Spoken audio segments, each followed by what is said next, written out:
All right, so continuing on this series of videos that I have yet to do for you guys. One of the lessons that we talked about that was created was called "Working on Me." The most important project you ever lead is yourself. When you start leading yourself, when you're able to lead yourself, um, there's this version of working on yourself that is actually just performing growth for people, um, posting the quotes, you attending the sessions, using the language.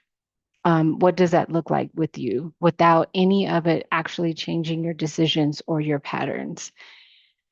Or your daily life. It's one thing, it's matter of you going into a performance, right? And you have the blueprint, you have the how can I say, you have the script, and then you go in and you do something totally different. Okay. There is a real version, the one that is quieter, slower, less impressive on the outside, and more costly than anything you have ever done. This is the version I want to talk about today because I'm in it right now, working on me still, my healing, my business, my relationships, my calling, not for the audience, not for the highlight reel, but just doing this for real. Where the ministry came from, just doing things for real. Today, we talk about what that actually looks like what it actually looks like to do the work for real. Um, there's the real version of who we are, the real version of where we're going. Um, all right. I don't think I finished it, but we pour into our children, our partners, and our job, um, our ministries, communities, and we call it faithfulness. We do this all the time. But there's a specific kind of negligence that looks like selfishness, and it's the neglect of yourself. The version of you that leads your home, your business, your relationship, she is only as strong as the investment going into her. You cannot pour from empty. You cannot lead from depletion. You cannot build from sustainability, from sustainable life of depleted woman. Like you're dry and you're trying to put life into something, and you're trying to water a plant on in dryness, like you're depleted. You're trying to give love when there's no love to give. You're trying to speak life when you can't even speak life to yourself. That depletion, you cannot build a sustainable lifestyle from being depleted. Working on you is not selfish. It's not selfish for you to take those days and those moments to be in a space of self care. And what does self care look like for you? Because your self care may not look like mine. Okay. It is a foundational work that makes everything else possible. Having your self care, those moments of time where you just take a step back, that's not selfish. Okay. So, First Timothy 4 and 15 says, "Be diligent in these matters, give yourself wholly to them, so that everyone may see your progress."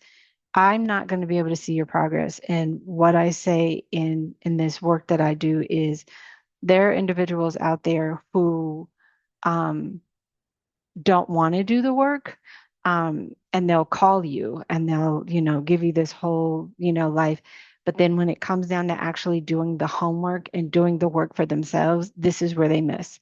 And so when people can't see your progress, of course, then it looks like, okay, so what are you doing, like what's happening? But then what I notice in work is that they continue to call you, then they're making the phone call, but it's like I've given you this plan. Okay, I've told you to be diligent in the matters for yourself, and you are just kind of, meh, I'll get to it when I get to it. Okay. Your progress is not vanity, it's a testimony. When you work on yourself with intention and diligence, the people around you benefit from a better version of you, not the selfish version that is. So that's leadership. When we talk about leadership and we talked about being effective in your leadership, it talks about how if I am the leader And what I've noticed is me being, a part of this group and the creator of this group, and me not constantly showing up. What does that say? What is that saying to the masses? I'm literally was walking in depletion. There were things that I needed to do, and I wasn't able to record the videos. But I'm doing the PowerPoints. But just the recording part of it was like taking place, and then I'm depleted because I have all of these other things that I'm taking care of, and I'm doing a disservice to myself because this is something that was given to me that I know that I'm supposed to give to the masses. So know that working on yourself is the most neglected leadership discipline. Um, it is, we neglect ourselves when we come down to working and being in business, and we don't take those days. And I remember the first time I literally scheduled a vacation with the group. I felt so, um, man, I felt like, I shouldn't be doing this because they need me, but I needed me. I needed me. And so me taking that break and scheduling that vacation was like honoring the fact that this is a business. This isn't just something that I'm just doing willy-nilly. This is like my business. This is my baby. And if I don't take care of the baby and if I don't take that postpartum care, or my vacation, it's like I'm doing you guys a disservice when I'm coming and I'm not my full 100% self. I'm not investing in anything that you guys are saying. Um, it's like the leadership part of it. And what I really wanted to do was I wanted to delegate some of the service to, other people when I wasn't here. Um, so it's that dependability, having that service, but also with taking care of me, whether someone took care of it or not. Like I needed to take care of myself. So don't neglect yourself when it comes down to leadership and discipline. It's okay to be, in that space and to take the rest. Okay, point number 2 is working on yourself means working on all of it, not just parts of it that are comfortable. So one thing that I've realized is when I'm dealing with my clients in my occupation, what I notice is they will only do parts. They will never do the full scope of where they're at. And so they only do like a portion of it or the thing that makes them feel comfortable. What I've noticed is a lot of people don't want to look at their finances. They don't want to take a look at where they're at. They don't want to like take a look at the fact that I'm unstable. They don't want to take a look at the fact that I'm not in a good relationship, right? So God wants your soul well and your life well. There was a scripture that says that he wants you can have a life of freedom. And that is where I'm striving to be, is in the life of freedom where there's no worry, where I can be working from, maybe Cozumel. I don't know where that came up, but Bali or anywhere. I could be working from anywhere, still doing the thing that I love, but also in the interim taking that rest for myself. Not one without the other. The inner work and the outer work are not separate projects, they are the same. So when we're working from things from the inside out, when I was in esthetician school, one of the things that we talked about, and even as a massage therapist, we talked about the muscle. So when we're looking at the outer part of a person, oh, they look great, right? But the inner parts are the parts that we have to tackle. We have to get into the inner part of the muscle, and we have to tackle the general part of the muscle. Pinpoint where is the pain. And so when we do the trigger points where the pain is, we actually get down to the meat of things and we're able to navigate and say, okay, well, we're going to work here. When we're talking about being an esthetician doing a facial, there are sometimes we would do the facial work on the client, and we would put the products on the client, and the client will call us back and like, oh my gosh, I broke out. Well, it's like, yeah, because it's doing a job. It's cleaning something from the inside out. A lot of people just want to do the surface work. They just want to put on wash their face, and they think, oh, that's it. But there's so much to it. And so when we talk about routines, that's a routine. And I always tell, people when they're getting a massage, there's muscle maintenance. You have to maintain the muscle. And so you have to keep massaging the muscles. If you work out, if you're a runner, if you're doing anything, just in general, it's okay to work that muscle. Okay. So John chapter 3, third 3 John 1 and 2. I can talk. I really can. It's just probably my brain is going faster than anything. 3 John chapter 1, verse 2 says, Dear friend, I pray that you may enjoy good health and that all may go well with you, even as your soul is getting along well. Even as your soul prospers. May you prosper even as your soul prospers, as you're doing well in every area of your life. And what I've noticed is when people are in business and they work out, one of the things is that that's where I've noticed a lot of people gain more clarity, they gain more insight, they gain more ideas because they are working out, they're working their body, and their body is that the temple. So when you're working the temple and you're getting in tune with the temple and you're getting connected with the temple and you're aligning the temple, all of those things will lead you to more better insight, a better way of thinking, a better way of feeling. You're eating a different diet, right? So it's like you're eating something that's different and it's cleansing your body from all of the impurities that you have. Sometimes we do a cleanse, sometimes you do a fast, but it's those things that you are taking into account. So working on yourselves means you're going to go from the inside out. What people do is they'll do the surface, but they won't work on their weight. Not understanding that their weight is something that is connected to their inner. Some people work on, their exterior of their looks, but not realizing that's something that's part of like what's happened in history. So if we're doing all of this aesthetical pleasing for people, but we're really not getting to the root of why we are the way that we are. Real self work is not selective. It does not just address the areas where you feel confident enough to look. It goes into business and healing, the relationship and the mindset, the calling and the wounds that are still open underneath the calling. We can be in business, and the reason why I really, really not really started it, but there was like so many facets to it. Doing this work, I realized I was in another business before, way back. And I remember going into the business and I was affected because of what was happening to me, what happened to me prior, the triggers. And so it affected the way I interacted with women. It affected the way I handled business. I wasn't as confident as I should be, but I knew that I could do it. But it was just all of the underlying things, the things that had been spoken over me before that led me to not be able to work this work. The calling and the wounds that are still underneath the calling. The woman who only works on her business but not her inner life will build something that she cannot sustain. And that is exactly what happened. I was building something that I didn't know how to sustain. I was trying to build a team of people when I couldn't even build a team for myself. I was trying to um, build this $1 million team and I couldn't even ascertain what $1 million looked like in my life. I couldn't even like feel what that felt like to have $1 million. I didn't even know it was like to have even 1,000. So to even bump myself up to 1 million, we talk about, yeah, it's great to think about it, but to actually feel it, like my nervous system was a wreck. And because I wasn't working on that, I was trying to build something that I myself could not sustain. So how could I sustain 1 million and then try to have someone else sustain 1 million? The woman who only works on her healing but not her assignment will stay in process forever without producing anything. You will constantly be busy doing nothing. You won't post a video. You won't sell a t-shirt. You won't open the business. You won't call off relationships. You won't do anything. You'll just be in this loop forever.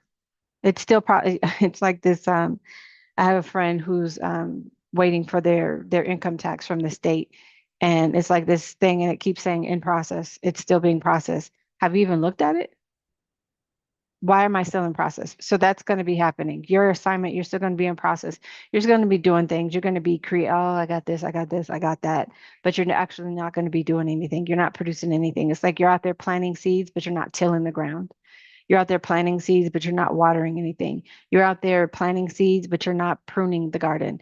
Um, you're just doing things and it looks good, but what are you producing? The real work is integrated. It's a part of you. It's innately in you all of the time at the same time, one layer at a time. So it's like you're pulling back layers and just, I remember I had a situation at my old job and the lady was like, this is just a lot, blah, blah. And I was like, well, she's like, it's layers. And I was like, give me one, like peel back one layer so we can even just get to the meat of why we're here.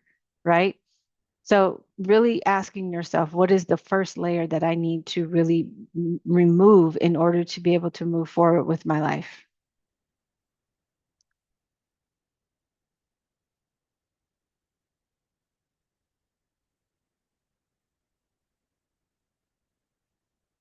Point number three, the work on yourself changes every relationship around you. It absolutely does.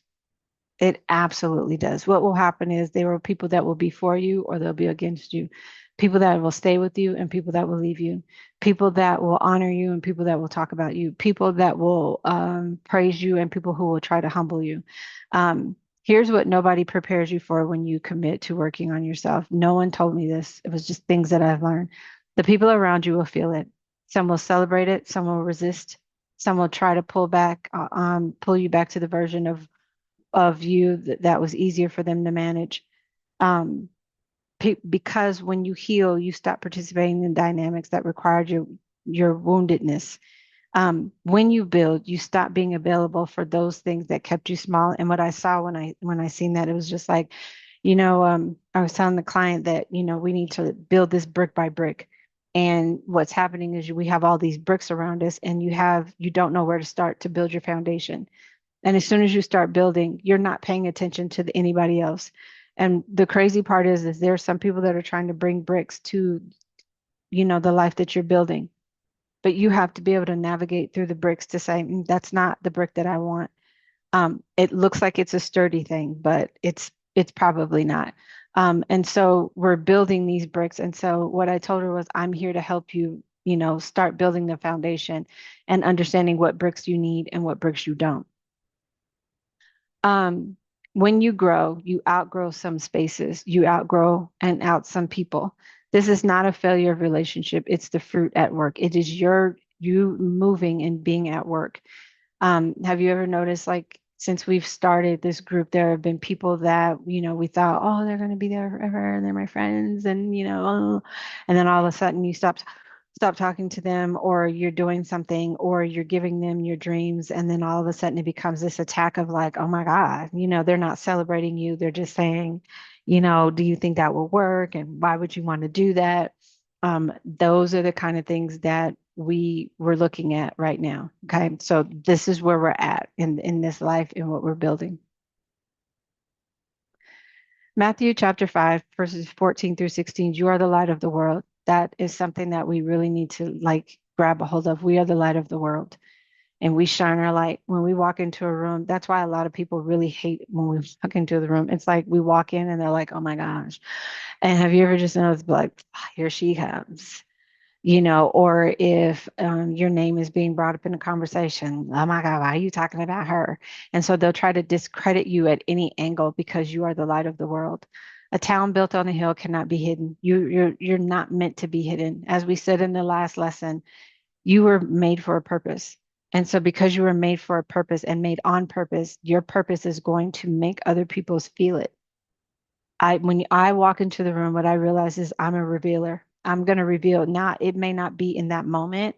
Sometimes it is quick, fast, in a hurry, but sometimes it takes a lot more time than usual for people to really reveal who they are. And it's like their hand is so gripped tight that you don't know what they're revealing until one day we're in this setting. And I'm always going to remain who I am. But in that moment, your hand is open and there's the revelation of who you are. Neither do people light a lamp and put it under a bowl. Instead, they put it on its stand and it gives light to everyone in the house. When you walk into a room, I want you to always remember you are on a stand and you give light to people in the room. Some people may not like it and they'll try to dim you. They'll try to be like, oh, we'll take it out or, unscrew this bulb because we don't like it or, try to exit you out of the room. But just know that you are the light of the world. You are meant to be in there and stand and shine brightly. Okay. When you do the work on yourself, your light gets brighter. Not everyone will be comfortable because you're shining so brightly. Not everyone. Okay.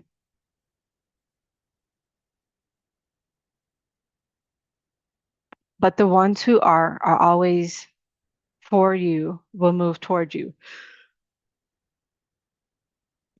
Excuse me. The people that are meant for you, the people that like your light, and be like, oh my God, this is so beautiful. They'll be the ones that'll gravitate towards you. Okay. Like attracts like. You have this energy, people like your energy. Now pay attention because there are some people that are, wolves in sheep's clothing. Well, they'll say they like you, but then it'll be like they'll turn out to be something totally different. So it's all a matter of you using your discernment. But your light will gravitate to those who are like-minded and or want to celebrate you. Point number 4, the work is daily, unglamorous, and unworthy, and worth every moment. Yes, it is. There are days when I want to literally say no. I don't want to do it. I want to go back to doing what I was doing. I don't want to talk to the ancestors. I don't want to pray for nobody. I don't want to read a card. I don't want to do anything. I don't want to create anything. I don't want to shoot a video. I don't want to do nothing. Okay. I want to be unseen. I just want to do the work. I want to be like a solo, like not a solo artist, but like a ghost writer. Let me just write it and then have somebody else do it. But I was like, well, why would I do that? That would be like me, um, you know, doing something and it not be Jesus. Do you know what I'm saying? So it's like, I'm here. Okay. So let go of the idea that working on yourself looks like a retreat or a revelation or a dramatic breakthrough moment. It is not, because I remember. And when I started writing this, I thought, yeah, I remember that. I remember thinking that once you start changing, it's going to be like this. And the stars are going to come out and it was going to be these fireworks and it was going to make this grandiose moment like it is in the movies. And it was like, no, that's not what that is. It's this moment of like, oh, okay, I got it, right? It's not anything dramatic. It is just this moment of like, ooh, okay. Most of it could be like they say, like I said, choosing to journal over doom scrolling. Okay. And the reason why I did this one was because um this lesson, it was one day I was just sitting, and when I tell you I was on TikTok for hours, I want to say 11 hours just scrolling, just scrolling. And was it positive things? Some of it. But it was things that it was just like, okay, well, I hear it, I know. And then I just scroll past it like, I know what I got to do. And then you'll hear the moment of you're going to be, wealthy, or you're going to be seen and this and that. And I thought, and so I just scroll past it, but I'm scrolling for hours, hours, hours of scrolling when I could have been doing this. I could have been working. I could have been doing something. I could have been creating. I could have been making a book, a workbook, something. Could have been doing something that I'm spending hours just scrolling, watching someone else's life pass before me, being so intrigued, right? Choosing the honest conversation over the uncomfortable silence. That is something that was hard to do. And I had to learn that lesson too. I don't care if you get mad at me. We're going to have this conversation, because what's happening is me not having this conversation is really affecting how I'm moving and how I'm operating with you, because now I'm showing up and I'm not my true authentic self. Okay. Choosing to show up for your business for one more hour than you would when you don't feel like it. I set my alarm on Saturdays to get up at 8 o'clock in the morning, work until 12 o'clock. Do I do it? Sometimes no. And then I don't get up at 8 o'clock, but I can get up at 6 on the dot, maybe 5:30, 6 o'clock to work my occupation, but my vocation, I'm just kind of piss pouring it, half-assing it. I'll get to it. It'll still be there. My business will still be there. What's going to happen is somebody's going to be out there and you're going to have that idea, and God's going to snatch that idea, or spirit, whatever, is going to snatch that idea and is going to give it to somebody else. And you're going to be scrolling and be like, oh my God, I had that same exact idea. He's like, well, you didn't use it, so I'm going to give it to somebody else, and that the person that I think is going to move with it, um, and do the thing that they need to do. Okay, choosing to sit in therapy sessions even when it's hard. Oh my goodness gracious, I was crashing out. So when I wasn't here, when I wasn't present, that was because I was going through and I needed someone to talk to, because I don't want to keep dumping on my children. My children are my children. They need to live their own lives and they don't need to hear what mom's going through. So I'm like, I need to have someone else to talk to. And at one point, I was talking to ChatGPT, I was talking to Gemini, I was talking to all of them. And they were like, I think you need to go and talk to somebody. So when an AI was like, I think you need to go and have someone physical to talk to, having those conversations and realizing that, yes, I do need to have someone outside of this. And one thing that I didn't, the reason I wasn't doing it was because I didn't think that people really, um, um, that I'm the coach, and I hear people say that to me all the time. Well, you're the coach, you should know. It's like, well, sometimes shit, I don't know. Okay. Sometimes I'm winging it. But just because I'm a life coach, that doesn't mean that, I have all the answers. Okay. I don't have all the answers. It's just like a doctor. A doctor doesn't have the answers when it comes down to, a pediatrician, or a doctor doesn't have the answers when it comes down to a podiatrist, is what I was trying to say. I mean, I'm a doctor, like, of medicine when it comes down to family medicine. So I don't know anything about your feet. And what I'm going to do is I'm going to refer you to someone for your feet. So me being the life coach, I need to be referred to someone that's going to help me with my personal issues. Okay. Choosing yourself again and again in the small moments that nobody sees, even when you're down and out and you have no idea how you're going to make it through the next one. It's choosing myself in that moment and trusting that those small choices are building something that will eventually be undeniable. Okay. Zechariah 4:10 says, who dares despise the day of small things? Don't despise. Is that a word? But I'm just going to make it a word. Despise, despise in small things. So anyway, don't despise the small things of taking that walk, or doing that, that week of workout, or, posting maybe 2 or 3 posts, um, really navigating yourself in the relationship, or saying something that was never said, setting a boundary, making yourself more valuable, and not allowing a person to devalue you when you set the value high. Do not despise the small choices, the daily choices that you make. They are not small. They are the work, and the work compounds every single day you choose yourself. You are building a woman um, the world has not yet seen. When I drink my coffee now, I am not doing anything. I really, really try to just sit and enjoy my coffee, enjoy the flavor, enjoy the moments, enjoy the sound that I'm hearing in those moments. Um, Going out, sitting in the garage, and just really just taking in the air and being outside and enjoying those moments. Journaling now. So I brought another journal. Okay, I love journals. So if you know me, I love a journal. Journaling now. And I remember I said, I don't even know how to journal. And Spirit was like, well, you did it before. Like, why, what happened? What stopped you from doing it? These are the unglamorous moments, the moments where you're just kind of like, how did I forget? I forgot me. I forgot those moments where, I'm looking back and these, on this day, TikToks are coming up and I was like, man, this girl was confident. Who the hell is she? Like, where did she come from? But I've always been that way. But I allowed people to entertain and create this path in my brain to say that I wasn't worthy and I wasn't good enough to be the life coach.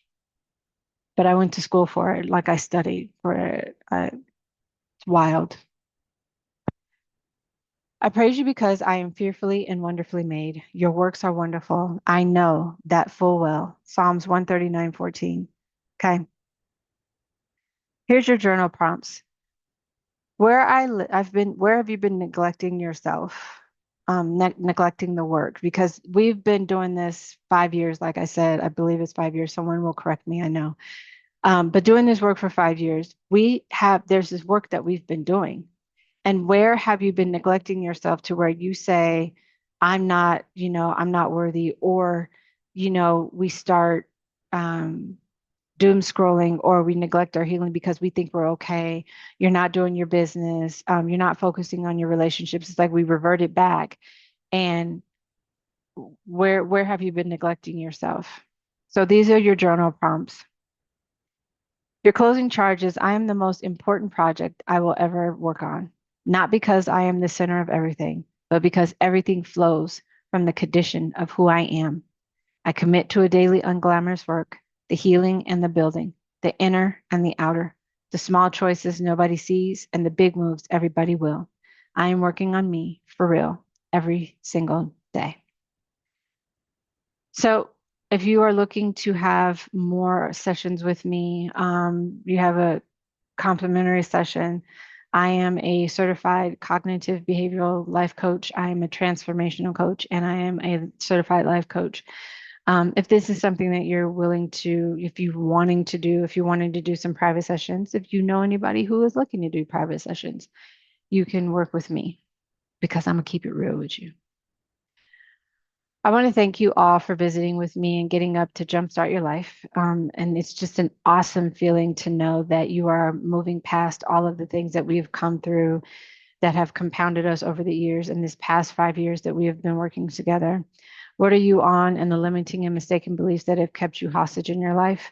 From moving forward in every area of your life by now, I pray that you have released so much.